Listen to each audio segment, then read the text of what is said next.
Respublika Gidrometeorologiya markazi xabar berdi. Ertaga ba'zi joylarda qor yog'ishi ma'lum qilinmoqda. Assalomu alaykum. Kanalimizni birinchi bor ko'rib turgan yaxshi insonlardan kanalimizga obuna bo'lishlarini, videoga esa like bosishlarini so'raymiz. O'zgidromet 15 dekabr kuni kutiladigan ob-havo ma'lumotlarini e'lon qildi. Unga ko'ra, dushanba kuni qator hududlarda qor yog'ishi mumkin. Toshkent shahrida havo o'zgaruvchan bo'ladi. Kechasi va ertalab yomg'ir yog'adi. Qorga aylanishi mumkin.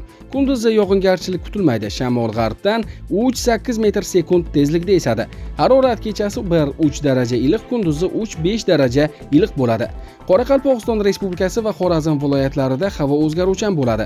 Yog'ingarchilik kutilmaydi. Tuman tushishi mumkin. Harorat kechasi 3-8 daraja sovuq, kunduzi 0-5 daraja iliq bo'ladi. Buxoro va Navoiy viloyatlarida havo o'zgaruvchan bo'ladi. Yog'ingarchilik kutilmaydi. Tuman tushishi mumkin. Havo harorati kechasi 0-5 daraja sovuq, kunduzi 2-7 daraja iliq bo'ladi. Toshkent, Sirdaryo, Jizzax va Samarqand viloyatlarida havo o'zgaruvchan bo'ladi. Kechasi va ertalab ba'zi joylarda yomg'ir yog'adi. Ayrim joylarda qorga aylanishi mumkin. Harorat kechasi va kunduzi 0-5 daraja iliq bo'ladi. Qashqadaryo va Surxondaryo viloyatlarida havo o'zgaruvchan bo'ladi. Kechasi va ertalab ba'zi joylarda yomg'ir yog'adi. Tuman tushishi mumkin.